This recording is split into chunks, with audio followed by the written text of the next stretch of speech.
I was born in South Australia and lived here all my life, and studied science at Flinders University, and then went into the wine industry and then studied wine science, and just embraced it and love it. Yeah, so enjoy making wine. It's the job that's not hard work, so it's always a pleasure to go to work, and I always really enjoy it because it's a wonderful blend of art and science coming together to make something really wonderful.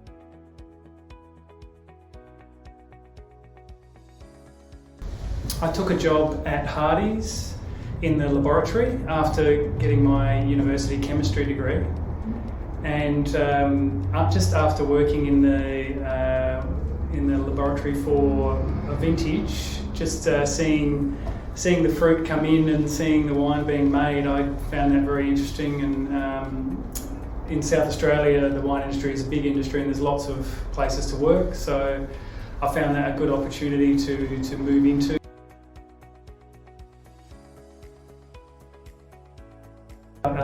Minimising water use and also maintaining the natural soil health and health of the system.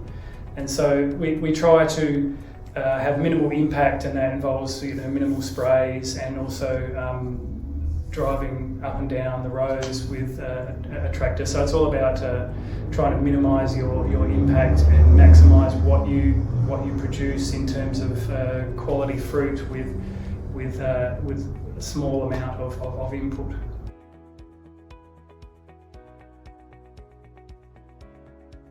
So we have Shiraz, Cabernet Sauvignon, Grenache, Chardonnay.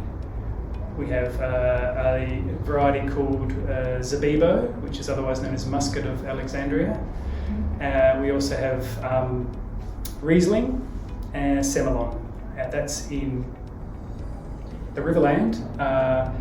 Clare Valley, you can add to that, we have Sangiovese, also Merlot.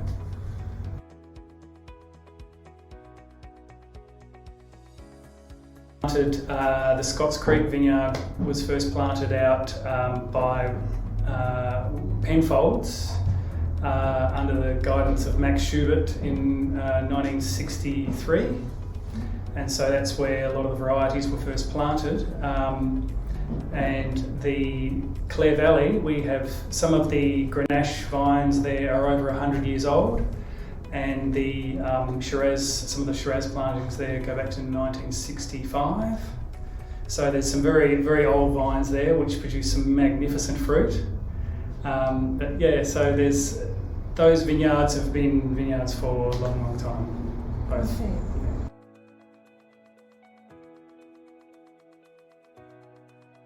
Well, this is the wetlands, and so this is some of all the native area. There's a vineyard in there, and the Murray River's there. Okay. So that floods every year, and so wildlife and birds live in that area. And yeah, it's a really beautiful environment, and we use only really a small proportion compared to the size of the station. And then there's a road here, and some more vineyards are across the road. So this is like, yeah, we're not planning to plant out any more vineyards on this area here because that's all reserved for native habitat.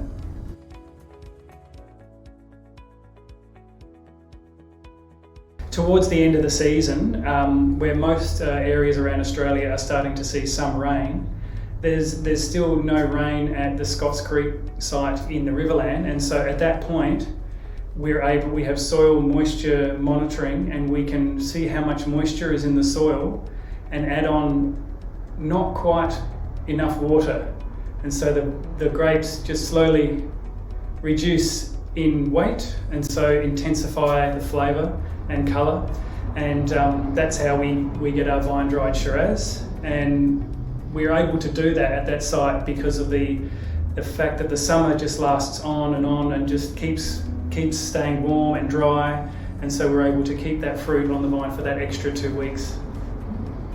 So, and winemaking process is well, as it is in most countries, after harvest, you get it into the winery as quickly as you can, and you crush the fruit into your fermenter, and you do regular pump overs twice a day, and you monitor the sugar level, and watch it ferment and taste it through ferment and make sure everything's running all right. And then afterwards, just keep monitoring it throughout the year to make sure things are going well, and then put your blends together.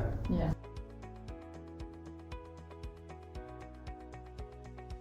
The future for us holds the certification of being carbon neutral in the future, continuing on our sustainable wine growing practices. We're currently doing some work at our Clare vineyards, where we're improving the trellis system to assist in harnessing the light better for better fruit characteristics, and so we're improving that system and retrellising to ultimately make better wine. And so there's just a little bit of work not going on up there, which will be really, I think 5 years' time we'll see some magnificent fruit coming from the vineyard there. Not that there isn't now, but you can always improve. There's always areas where you can make things better.